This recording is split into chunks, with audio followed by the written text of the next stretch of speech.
You want to know about that Burley? The crop that put Brown County, Ohio on the map? Everybody wants to know about the Burley now, ever since the doings down at the river last week. Well, sit down then, and I'll tell it the way I saw it. And I did see it, which is more than any other soul now living could say. I was a boy about 6 that spring, helping my father farm the next ridge over from the Couch place. And I'm here to tell you that when it happened, every grown man in the township, my father included, thought George Webb had ruined his whole crop. You have to understand first what tobacco was to us before. It was dark leaf then, the old Virginia leaf, thick, gummy leaf that you cured with fire and smoke. Lord, the work of it. Come curing season, the whole county smelled like a house burning down, hickory and sawdust smoldering under the hanging leaf day and night. My father slept out in the barn through the worst of it, with one eye open, and I'd carry his supper out to him in the dark, because one spark in the wrong place and a year's work went up in 20 minutes, and sometimes the barn and the man with it.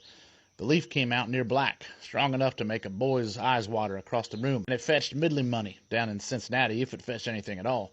That was tobacco. Sweat, smoke, and worry.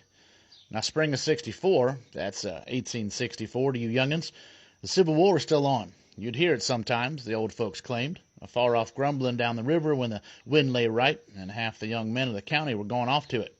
Captain Friedrich Kautz had land over in Pleasant Township near Higginsport, and he had it rented out to 2 fellows, George Webb and Joseph Four, tenant men. Good steady croppers, my dad always said.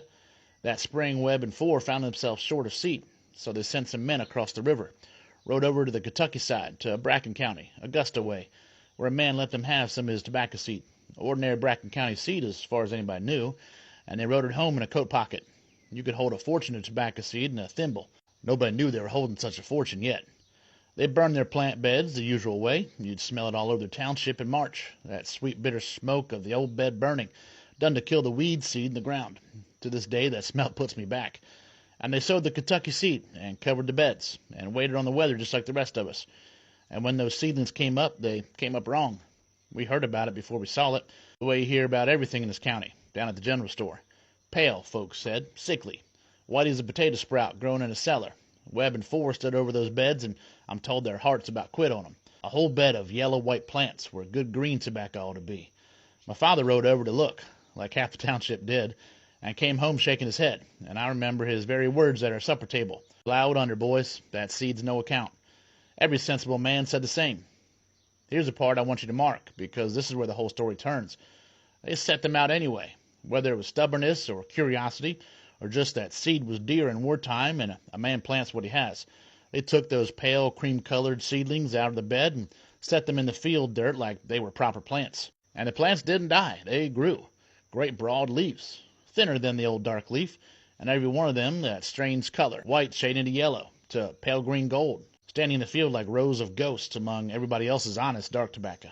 Folks drove out of their way that summer just to look at the old Couch place. My father took me along in a wagon one Sunday. You'd come over the rise, and there it was, a field that seemed to have its own light in it, like late sun lying on it when the sky was gray. The men at the fence laughed, well, most of them. My father didn't laugh. I stood beside him with my hand on the top rail, warm cedar under my palm, and that green tobacco smell in the air, sticky and rank and sweet all at once, kind of gets on your hands and won't wash. And I heard him say, quiet, to nobody in particular, that's either nothing at all or that's something. And it was something. Come fall, they cut it and hung it in the barn. And here was the second wonder. It wanted no fire, no smoke, no smudge, no man sleeping in the barn with a bucket. You just hung it high in a vented barn and opened the doors and let the river air do the work. Air cured. My father knew Webb a little, and that October he was allowed in to see it, and I slipped in at his heels the way a boy does. I've carried that barn with me for 100 years. Cool, dusty, dark, the light coming through the open vents and long gold bars full of floating dust. And the smell of it, not the black, bitter reek of fire cured. Something mild, nutty almost, like hay and raisins in clean cellar. And the leaf drying down not to black, but to the prettiest bright reddish gold you ever saw. Thin and dry, so it rustled like paper money when you brushed past it, which, as it turned out, is more or less what it was. Because that thin, pale leaf had a trick in it nobody expected. The old dark leaf was full of its own sugars and gum.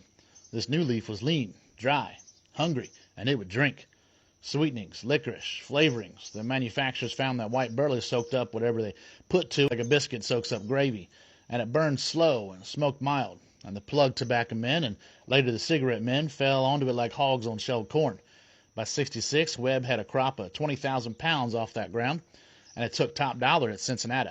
In '67, you carried it to the Great Fair at St. Louis and took first place. The numbers got told and retold in every store in the county. $58 a hundredweight, folks said, until it sounded like scripture.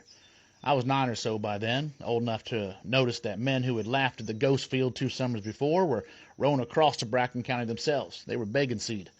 Webb, they say, tried to get the strain patent for his own. Too late. By then the seed had scattered up and down both banks of the river like dandelion fluff, and no man alive was going to gather it back. That thimble of seed belonged to everybody now. And then in the space of my own working life, for I grew up into that leaf, set in and topped it and cured it and stripped it for better than 70 years. It remade everything you can see from this porch.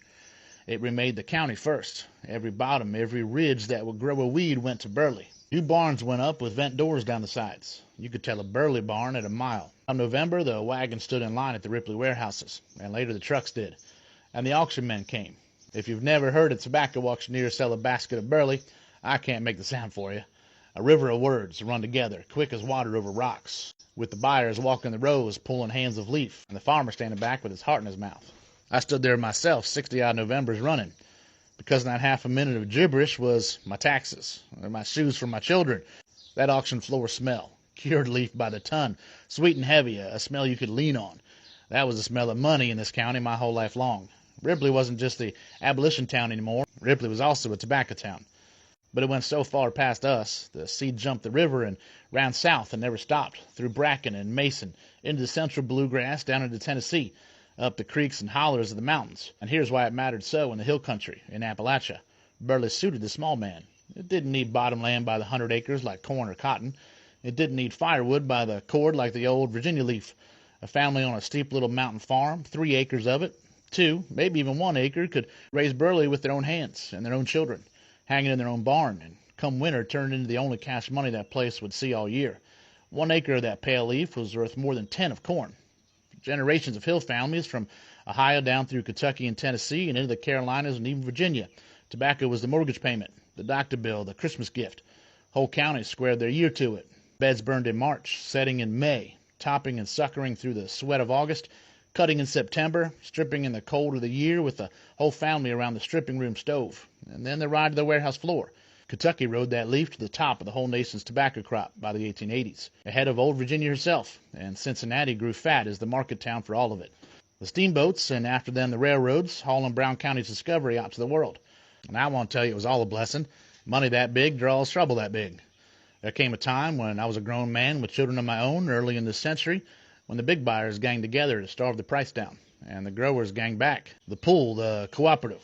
And when men wouldn't join, the night riders came in the dark with whips and coal oil. That ugliness ran mostly through Kentucky, but it lapped up onto this bank too, and there were barns burned within smelling distance of where this whole story started. I've lived long enough now to hear what the doctors have taken to saying about this leaf itself, and I don't argue with them. I only tell you what it was to us in its time. It was the crop that let the little man stay on his land. But when I think of it, I don't think of warehouses or the arguments or even the money.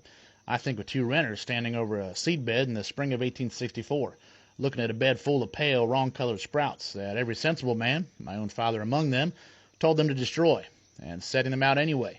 Every leaf of Burley ever hung in a barn from here to the far end of the mountains came out of that one bed, that one accident, that one decision not to plow onto the thing they didn't understand. And now here's the part that has me sitting up straight this year. 100 years on almost to the season. They have just put up a monument to it down by the river at Higginsport last week. I went down for the dedication myself. My grandson drove me.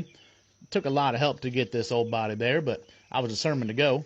Governor Rhodes came down from Columbus in person, and they had Webb's own grandson there, James Frederick Robinson, standing where his granddaddy's ghost field used to shine. Stone and bronze, very fine, speeches and all. 100 years, and I stood there thinking, I am maybe the last pair of eyes of this dedication that saw the first crop standing in the ground. There were men in fine suits talking about history, and I was a little kid again with my hand on a cedar rail fence smelling green tobacco. But if you want a real monument, don't wait on stone and bronze. Drive out any of these roads come late October, toward evening, when the barns are full and the vent doors stand open, and roll your window down. You smell it before you see it. Sweet and brown and mild, riding on the cool air off the river. That smell is the whole story. I'm 106 years old now, boys. Don't have long for this world, but nothing has touched my life more than that old White Burley tobacco leaf.